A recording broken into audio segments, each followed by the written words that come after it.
Salut frères et sœurs, restez bénis.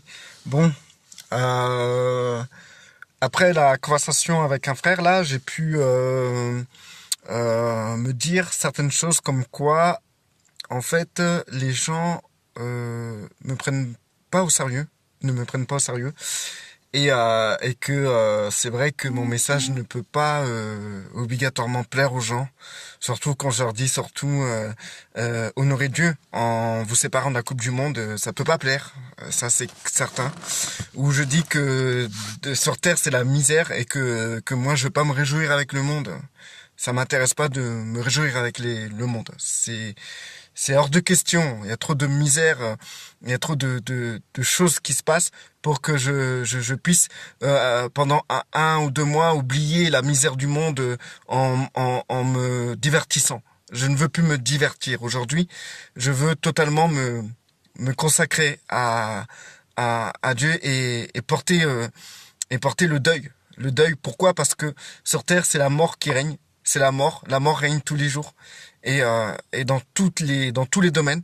Et donc je suis en deuil. Je suis en deuil et j'ai décidé de porter ma croix, de mourir à moi-même, de mourir à tout ce qui peut comment dire, me faire penser à autre chose que la mort sur Terre. Euh, il est écrit qu'il vaut mieux d'être dans une maison de deuil que dans une maison de rire, de joie. Au moins, elle nous rappelle la réalité de être dans une maison de deuil, ça nous rappelle la réalité, ça nous rappelle ce qui est vraiment l'existence sur Terre, et que ça rigole pas, on ne rigole pas avec l'existence sur Terre, c'est pas de la rigolade, c'est quelque chose de concret, quelque chose de réel.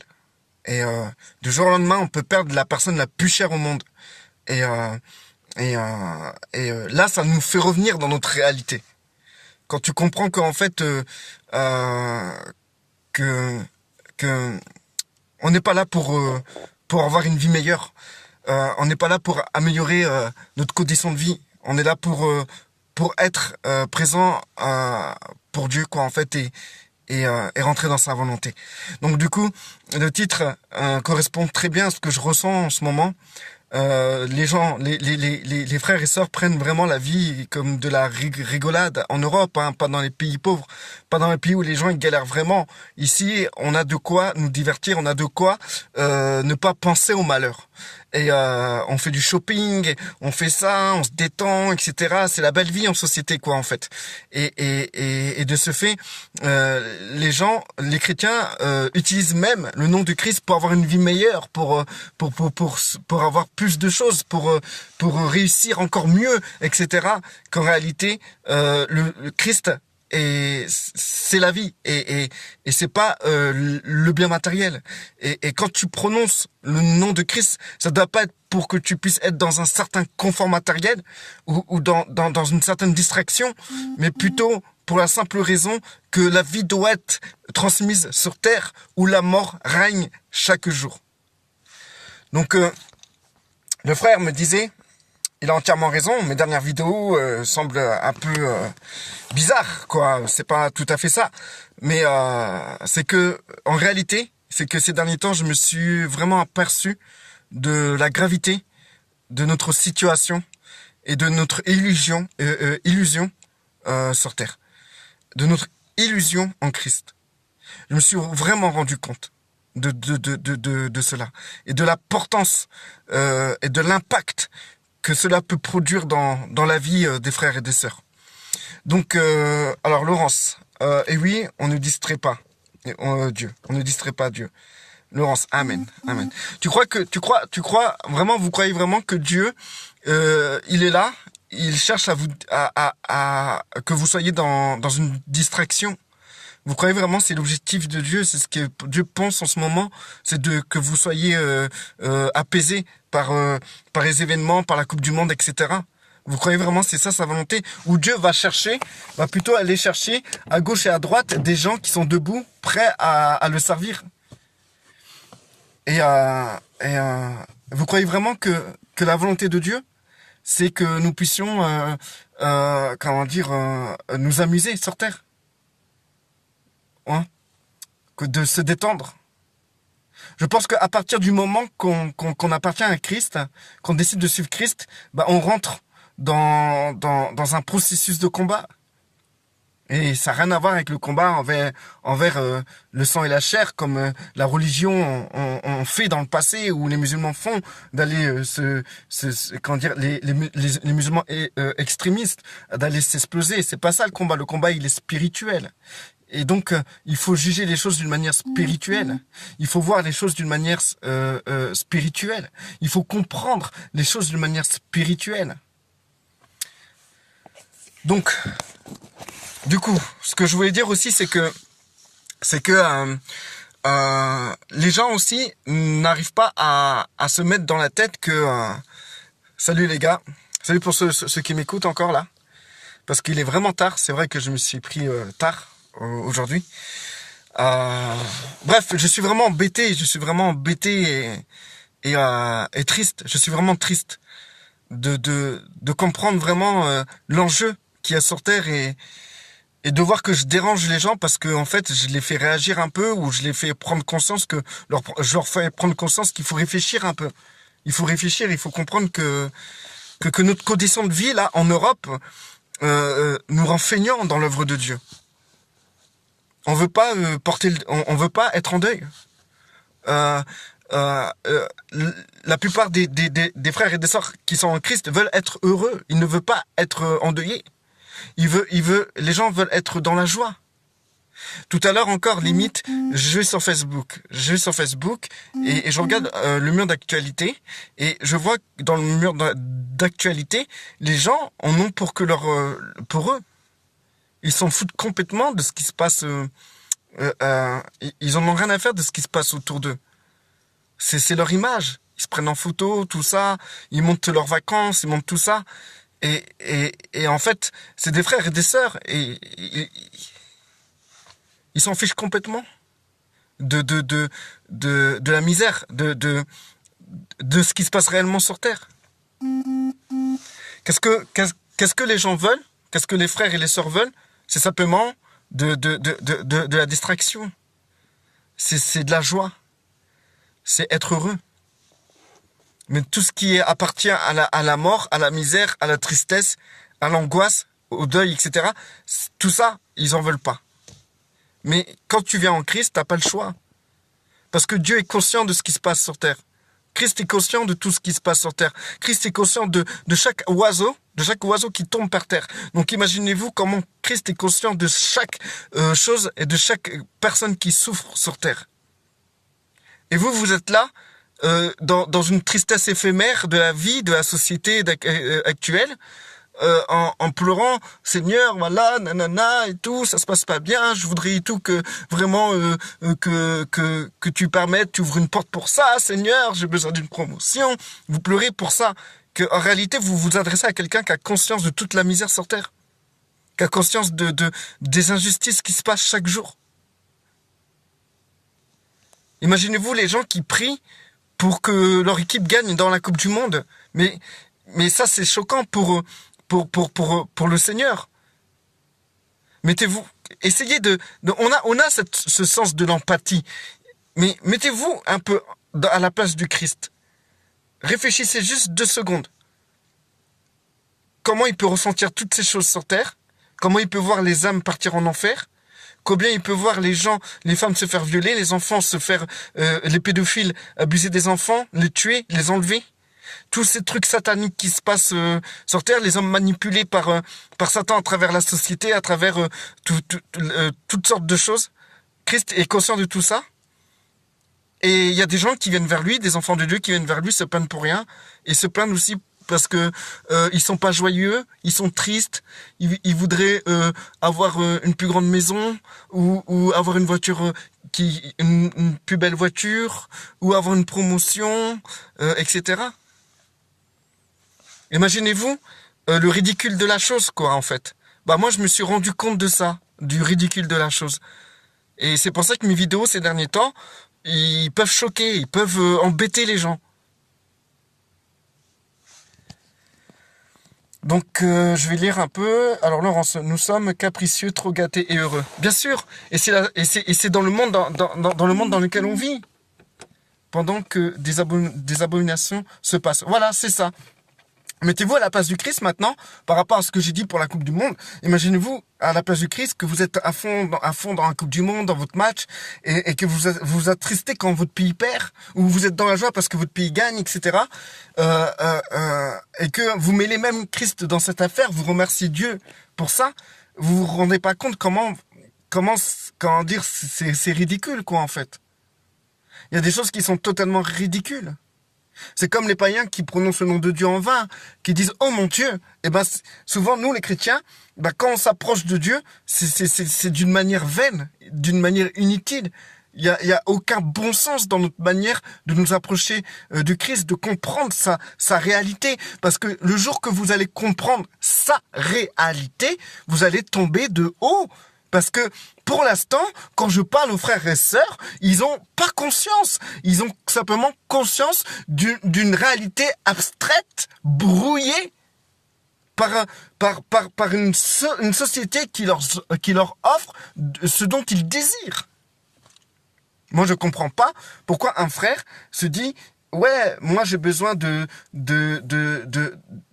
regarder le foot pour un peu me calmer, pour me sentir mieux, etc. Et qu'en réalité, se sentir mieux, c'est-à-dire Christ, il sert à rien en fait dans ta vie, quoi, en fait. On a une approche assez obscure de ce que Dieu pense vraiment. Est-ce que vraiment notre confort apporte à Dieu? Bien sûr, les gens, aujourd'hui, on a eu affaire à l'évangile de prospérité, où vous imaginez, où on entend prêcher que Dieu vous veut riche, il vous veut plein de matériel, il vous veut être bien dans la société, d'avoir des promotions, etc., que c'est notre héritage d'enfant de Dieu. Imaginez-vous que là, vous adressez, quand vous adressez à Dieu pour ça, vous vous adressez à quelqu'un qui a conscience de la misère sur terre.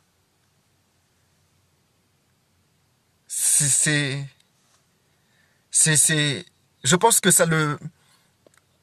notre Seigneur, ça le bloque. Et peut-être ça le bloque même pas, parce que c'est même lui qui a le pouvoir de vous ouvrir les yeux. Moi, ces derniers temps, j'ai eu les yeux ouverts. J'avais une compréhension des choses, mais ce qui m'apportait, c'était quand même mon bien-être, celui de mes enfants, celui de ma femme. C'était de vivre bien, d'avoir une vie de famille correcte. Aujourd'hui, Christ m'a ouvert les yeux. Aujourd'hui, mon objectif, c'est servir le Seigneur. Et quand je parle de servir le Seigneur, c'est porter avec lui la réalité. D'avoir sa réalité et de fonctionner selon sa réalité. Et sa réalité, c'est la misère qu'il y a sur terre. C'est ça sa réalité, c'est ce qu'il voit le Seigneur. Nous, on veut fermer les yeux par rapport à tout ça. On veut fermer les yeux, on ne veut pas voir la misère. Ou sinon, on pense que c'est pas notre problème. Ou bien, on va te dire, ouais, mais on peut pas résoudre la misère du monde. Mais déjà, si tu commences déjà, mais si tu veux vraiment servir le Seigneur, oublie tes distractions, oublie ton bon plaisir, oublie tes moments de détente et va travailler avec le Seigneur. Et quand tu vas travailler avec le Seigneur, il te donnera une tâche spécifique dans laquelle tu vas œuvrer. Et ça sera certainement pas pour que tu puisses avoir une promotion, ni pour que tu puisses avoir un ministère qui va remporter beaucoup d'argent. Non. L'œuvre que tu vas faire, peut-être personne ne le saura.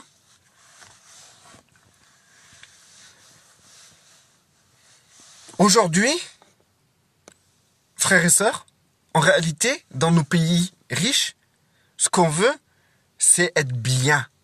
Voilà ce qu'on veut. Et ça, c'est une erreur. Ça, c'est pour ça qu'on est aveuglé. C'est pour ça qu'on voit pas. C'est pour ça que on a perdu même notre empathie. Si, on va regarder une vidéo sur Facebook de quelqu'un qui souffre, de quelqu'un qui a mal, et au résultat, ça va donner quoi? La personne va en pâtir lors de la vidéo. Hop, il va descendre, il va regarder les autres actualités, il va très vite oublier la vidéo qu'il a vue. c'est incroyable. Donc du coup, pour conclure, parce que je vais bientôt arrêter, moi je suis triste, mais je suis attristé par le comportement des frères et des sœurs. Ils sont gênés parce que ils vont entendre une vidéo de moi parce que je leur dis écartez-vous de la Coupe du Monde. Séparez-vous de la Coupe du Monde. Refusez de vous réjouir avec le monde. Refusez ça. Refusez.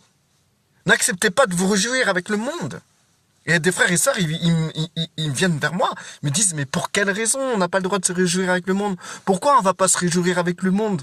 Mais non, te réjouis pas avec le monde. Parce que ce monde avec qui tu te réjouis meurt chaque jour. Meurt chaque jour. Ne te réjouis pas. Quand tu vas dans le monde, ça doit pas être un sujet de réjouissance. Quand tu vas dans le monde, ça doit être un sujet de douleur, d'affliction. Mais non, les gens ne veulent pas vivre ça. Ils ne veulent pas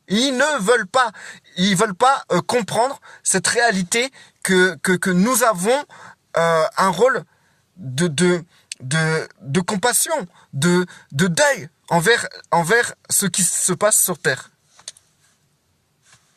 Bien sûr, c'est beau. La vie, elle est belle. Elle est belle, mais pas pour tout le monde. Et si vraiment vous voulez avoir la pensée de Dieu, sachez que Dieu ne considère pas la vie belle, mais considère que ce qui se passe sur Terre, c'est la misère. Donc, soit vous avez la pensée de nos sociétés qui nous permettent de vivre dans la joie, dans la paix, dans la bonne humeur, ou soit vous avez la pensée de Dieu qui a conscience que ça se passe mal sur Terre. Ça se passe très mal sur Terre. Et de ce fait, soit vous fermez les yeux, vous dites c'est trop lourd à porter pour moi, moi ce que je veux c'est mon petit bonheur, et Seigneur aide-moi à être dans le bonheur, ou vous ouvrez les yeux et vous décidez de remonter les manches et de vous dire non, moi je participe pas à ça, je me réjouis pas avec ce monde qui part en vrille, je me réjouis pas de tout ce qui se passe là en face de moi, je me réjouis pas avec ceux qui meurent tous les jours et qui meurent chaque jour, et je me réjouis pas avec les morts, mais je me mets debout pour transmettre la vie. Et la vie, c'est pas d'imiter ceux qui se meurent tous les jours. C'est pas, la vie, c'est pas d'être avec eux et se réjouir avec eux. Mais transmettre la vie, c'est amener la réalité de Dieu à ces gens. La réalité de ce que Dieu voit, de comment Dieu voit les choses. Et de la manière dont Dieu voit les choses, c'est pas réjouissant. En tout cas, moi, j'ai pas honte de ce que je fais et je vais continuer à le faire. Vous pouvez partir, vous pouvez vous désabonner, tout ça. Je continuerai. Je suis pas comme les faux prophètes dans l'Ancien Testament qui disaient que des bonnes choses pour réjouir les cœurs, des choses bonnes à entendre. Mais ce que je tiens à dire, c'est même pas que vous êtes pécheur ou c'est mauvais ce que vous faites, mais simplement vous dire que Dieu, quand il regarde la terre, eh ben, il n'est pas dans votre vision à vous de vouloir vous réjouir. Le Seigneur se réjouit pas de ce qui se passe. Et si vous voulez avoir la pensée du Seigneur, bah attendez à ne pas vous réjouir, tout simplement. C'est une réalité. Même si il y en a qu'un seul qui m'écoute, eh ben je serai bien content. Parce que c'est quelque chose d'important que j'apporte. Aujourd'hui, moi je porte le deuil. Et c'est hors de question que dans une situation comme la Coupe du Monde, que je me réjouisse avec ceux qui meurent. C'est hors de question que je me détende avec des gens qui meurent. Vous pouvez vous détendre. Il n'y a aucun souci. Détendez-vous. Mais arrêtez d'être dans une illusion où tout est, où vous cherchez votre petit bonheur de sentimental de vous sentir bien. Parce que quand vous serez en Christ, cette sensation de se sentir bien, faites une croix dessus. Parce que marcher en Christ, c'est très amer. C'est amer. D'ailleurs, Christ l'a dit, si vous cherchez à être en paix, ceux qui voudront la paix seront persécutés. Et la paix, c'est la paix de Dieu. C'est la paix qui vient d'en haut. C'est pas cette fausse paix qu'on nous donne à travers la société. Alors, aimez Alors, parce que nous sommes dans le monde, mais nous sommes pas du monde. Amen. Laurence, amen, la vérité. Aimé, alors, oui, Olivier Mangin, continue, tu fais l'œuvre de Dieu. Si je peux permettre de faire réagir les consciences, ben franchement, ça me plaît. De vous faire réagir, de vous faire réfléchir. Ça me plaît. C'est vraiment ce que je recherche. Comme tout à l'heure, j'ai fait une publication. J'ai demandé à ce que Jésus-Christ, lors de sa naissance, il est né où? En Palestine ou en Israël? Il y a personne qui a été consulté, allé sur Google pour comprendre, pour voir l'histoire, comment ça se passe, etc. Ils ont tous répondu des questions. Il y en a qui étaient justes, il y en a qui ont dit n'importe quoi. Ils ont dit que c'était en Israël, mais Israël, ça n'existait plus. Israël n'existait plus au temps de Jésus. C'était la Palestine.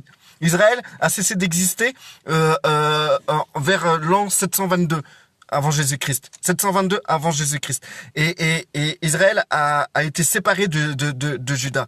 Israël, c'est la Syrie qui a envahi Israël. La Syrie a envahi Israël, c'était devenu les Samaritains et les Assyriens. Et Israël, le nom d'Israël n'existait plus dans ce territoire-là avant que les sionistes viennent rétablir Israël. Bref, sur ce, il faut réfléchir, il faut voir les choses clairement et je pense c'est tout que si vous voulez votre petit bonheur, votre petit confort, mes vidéos vous plairont pas, alors arrêtez de m'écouter. Et si vous voulez vraiment porter le deuil avec Christ, parce que tout le monde aujourd'hui, c'est la mort qui règne sur terre. Alors dans ces cas-là, si vous voulez porter le deuil et si vous voulez transmettre la vie, dans ces cas-là, attendez-vous à ne pas tout le temps vous réjouir parce que porter sa croix, là, c'est mourir et mourir, ça fait mal. Et je parle de mourir spirituellement, hein, frères et sœurs. Mourir psychiquement. Mourir psychiquement, ça fait très mal, frères et sœurs. Ça n'a rien à voir avec le petit confort qu'on vous offre en Europe. Restez bénis, restez forts.